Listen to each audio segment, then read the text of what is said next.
Student friends, in last week, or we can say in last 3 lectures, we started with the syllabus of paper number 3, namely semiconductor devices. In that, we started with the first topic, that is a semiconductor. We studied the plan of our lecture, how we are going to proceed to complete that particular topic. Then we have introduced the topic, that is semiconductor. We studied conductor, insulator, and semiconductor along with their differentiating points. Then we have studied the meaning of semiconductor and its types, that is intrinsic and extrinsic semiconductor. Out of two, we studied one of the semiconductor, and that is intrinsic semiconductor. Student friends, we came to know that intrinsic semiconductor is a pure semiconductor that doesn't conduct the current at absolute 0 degree Kelvin due to non-availability of free electrons. But at room temperature, due to increase in temperature, by providing the energy more than that band gap energy to it, some of the covalent bonds in the intrinsic semiconductors are broken and electrons are made free for the purpose of conduction, and that's why it conducts the current at room temperature. We also studied that in case of intrinsic semiconductor, number of electrons and holes are always equal. Student friends, to proceed further, we are going to start today, that is another type of semiconductor, and that is known as extrinsic semiconductor. Student friends, extrinsic semiconductor is an impure semiconductor. Impure semiconductor means some type of impurities added into it. Why impurities are added? We know that at absolute 0 degree Kelvin, intrinsic semiconductor doesn't conduct the current. The reason behind that is it doesn't possess the free charge carriers. And if it is possible for us to increase the charge carriers at absolute 0 degree Kelvin, then one can increase the conductivity of the pure semiconductor. To increase the conductivity of pure semiconductor, some impurity atoms are added into the pure semiconductor. And that pure semiconductor is converted into impure semiconductor, and that is known as extrinsic semiconductor. Thus, extrinsic semiconductor possesses the free charge carriers even at absolute 0 degree Kelvin, at which it starts conducting the current.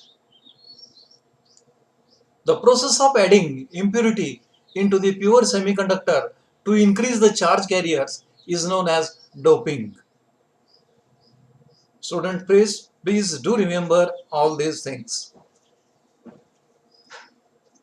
The process of adding impurity atom into the pure semiconductor so as to increase the charge carriers, means to increase its conductivity, is known as doping. And the impurity atom that is added to the pure semiconductor to increase the free charge carriers for the purpose of conduction is known as dopant. Dopant is the material added to the pure semiconductor in the doping process to increase the charge carriers and also to increase the conductivity of intrinsic semiconductor even at absolute 0 degree Kelvin and convert that intrinsic semiconductor into extrinsic semiconductor or pure semiconductor. Thus, extrinsic semiconductor is an impure semiconductor which has the ability to conduct at absolute 0 degree Kelvin as well as at the room temperature.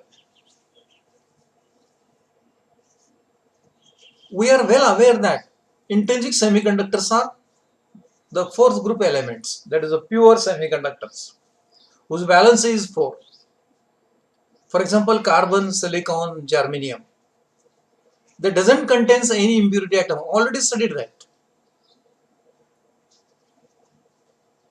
In this pure silicon or in this germanium, if you add some amount of impurity atoms, then that pure semiconductor is converted into impure semiconductor known as the extrinsic semiconductor.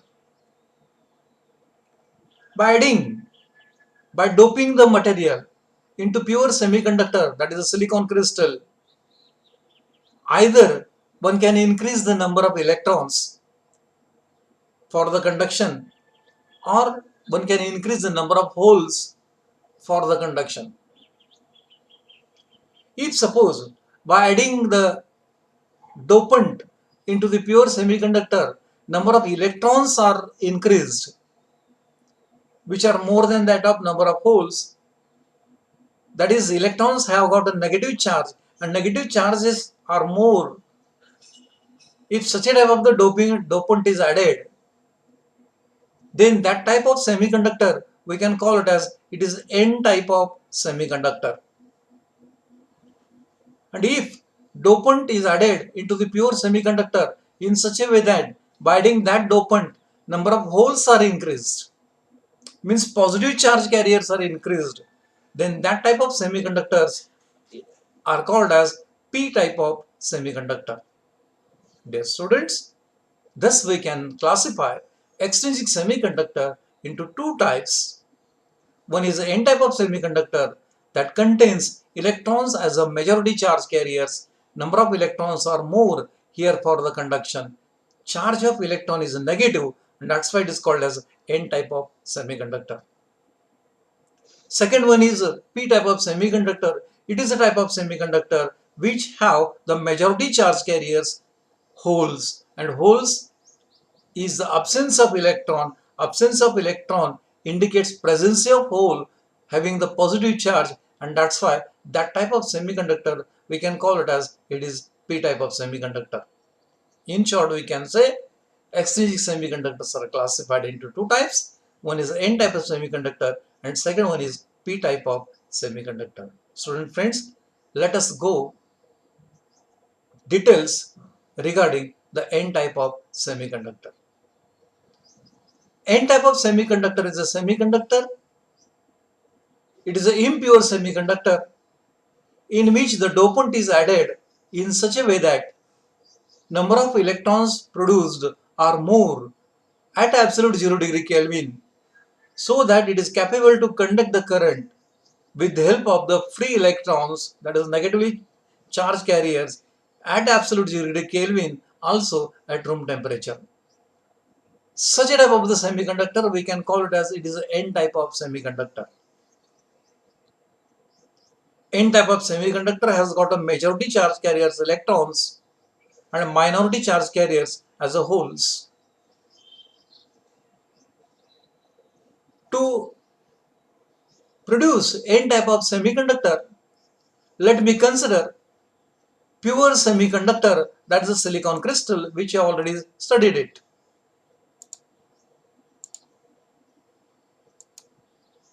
We already studied the pure semiconductor. This is the pure semiconductor which I already studied. Sorry. Look at here. This is the pure semiconductor which I already studied in the form of intrinsic semiconductor in the last period. All this is an example of pure semiconductor that contains only silicon atom, nothing more than that. Such a silicon atom is to be considered as a pure semiconductor. And in this particular silicon atom, we are going to add the impurity atom. The process of adding impurity atom is called as a doping, and the material that is added, it is called as a dopant.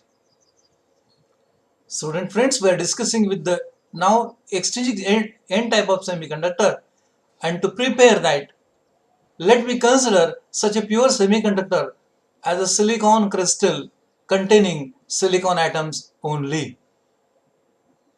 In this pure semiconductor, If we add pentavalent impurity, the pentavalent means what? The atom that contains the 5 electrons in the last orbit. That means all fifth group elements, the elements which are present in the fifth group of the periodic table. For example, phosphorus, arsenic, antimony are the fifth group elements which are necessarily called as the pentavalent material. All these are having 5 electrons in the last orbit.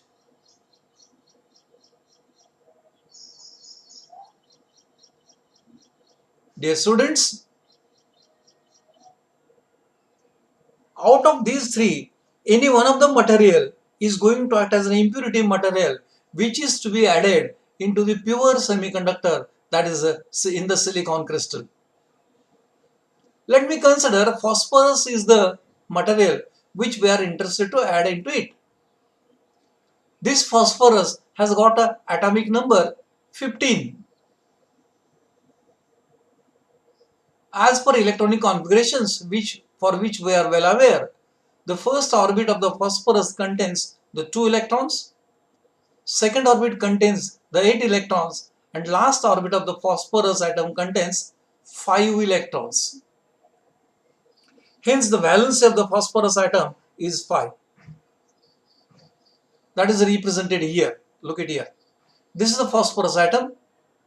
These are the 5 electrons of the phosphorus atom. Only valence electrons are represented here. Means only the last orbit electrons of the phosphorus are represented. What happens when such an impurity atom is added to the pure silicon crystal? The 4 valence electrons of the phosphorus atom are shared with the 4 neighboring electrons of the silicon atom to make itself stable. As it is represented in this particular figure,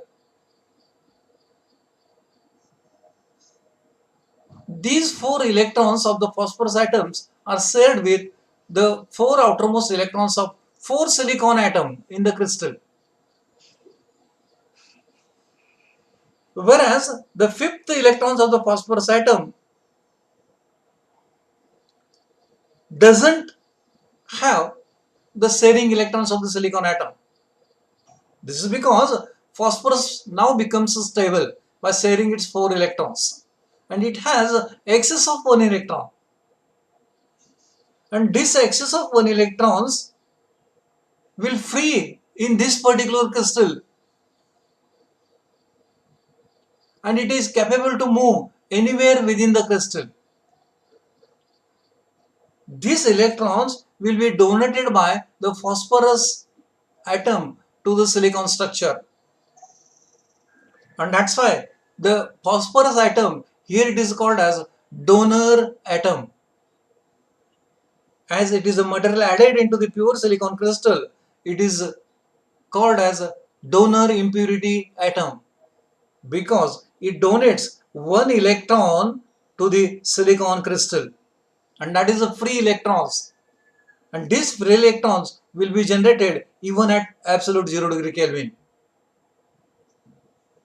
Thus, by sharing the 4 electrons of the phosphorus atom with the 4 neighboring electrons of the 4 silicon atom respectively, by forming the 4 covalent bond, whereas 5th electron doesn't have ability to share because the phosphorus atom has become already stable with 8 electrons.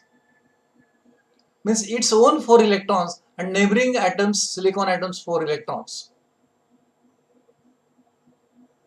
Thus, even at absolute degree Kelvin, by adding such a impurity, pentavalent impurity, by adding one such a pentavalent impurity, 1 free electrons will be made available.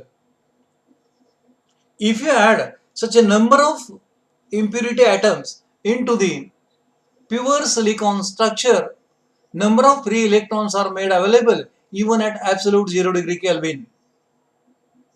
And this is the reason why at absolute 0 degree Kelvin also the extrinsic semiconductor conducts the current. So this is the complete covalent bond. It is represented. This is the free electron. 4 covalent bonds are there which are completed, whereas the fifth electron has no sharing electron because it is excess. Because this phosphorus atom became stable, only it needs 8 electrons. That's why one electron is donated by the phosphorus atom to the crystal to turn it itself into the negative ion. So phosphorus atom will be converted into the negative ion by donating one free electron to the crystal. Thus, by adding number of phosphorus atom, number of free electrons are made available, and thus there is a formation of N type of semiconductor which is generated. Same can be explained in the energy band diagram. Look at here. This is the N type of semiconductor which is represented. In case of N type of semiconductor, at absolute 0 degree Kelvin, what happens is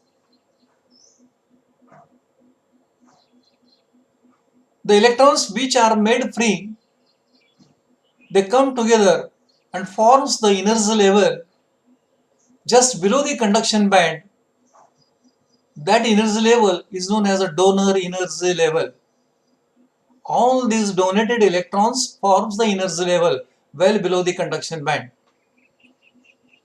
Valence band contains the holes at absolute 0 degree Kelvin, from which the electrons are jumped into the conduction band. Whereas donor energy level lies well below the conduction band with the less energy band gap. They are easy for these electrons to jump into the conduction band and make themselves free into the crystal so that they are able to conduct the current even at absolute 0 degree Kelvin. But when some energy is provided at the room temperature, from valence band also covalent bonds are broken as it takes place in the intrinsic semiconductor. At room temperature, the electron will jump from valence band into the conduction band to increase the conductivity even at room temperature also.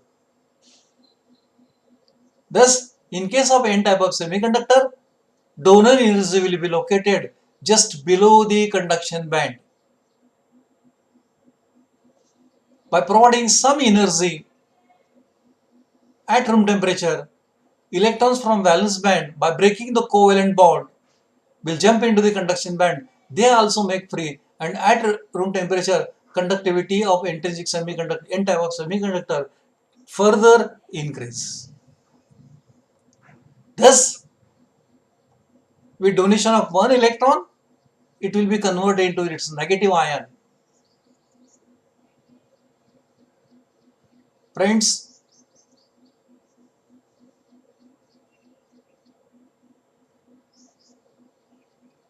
by donating one electron, it will be converted into positive ion. Thus, the structure of N type of semiconductor contains negative electrons as a majority charge carriers and positive ions, along with some of the holes as a minority charge carriers.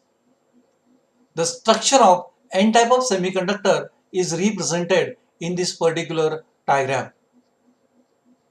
Look at here, this minus sign indicates the electrons. When one electron is donated, one positive ion is generated. When another impurity atom is added, another free electrons will be generated. It will turn itself into the positive ion. Thus, it contains the electrons as the majority charge carriers and positive ions along with some minority charge carriers as a wholes. Such a structure, it is formulated by means of an N-type of semiconductor. Dear students, this is what you have to remember regarding the N-type of the semiconductor. Friends, try to remember here the combined aspect of energy band diagram of N-type as well as P-type, it is represented. When you are dealing with the N-type of semiconductor, consider these two only. For P-type of semiconductor, we are considering this one and this one. That will be there in the P-type of semiconductor. But time being, for today's lecture, consider energy band diagram as this, and this is the formulated N-type of semiconductor structure. By adding plenty of number of impurity atom into the pure silicon crystal and converting themselves into the positive ion by donating every time one electron to the silicon crystal. Thus, this forms the structure of N-type of semiconductor. Student friends, that's all about the N-type of semiconductor which we have studied today. Next time, we'll proceed with the P-type of semiconductor. To summarize, we can say N-type of semiconductor is obtained by doping pentavalent impurity as a dopant that donates one free electrons to the crystal and convert it into donor impurity ion, that is positive ion. Thus, N-type of semiconductor has an ability to conduct by means of a majority charge carriers as the electrons even at absolute 0 degree Kelvin and also even at room temperature. Such a semiconductor, we can call it as it is the N-type of semiconductor. Next time, we'll go for the P-type of semiconductor.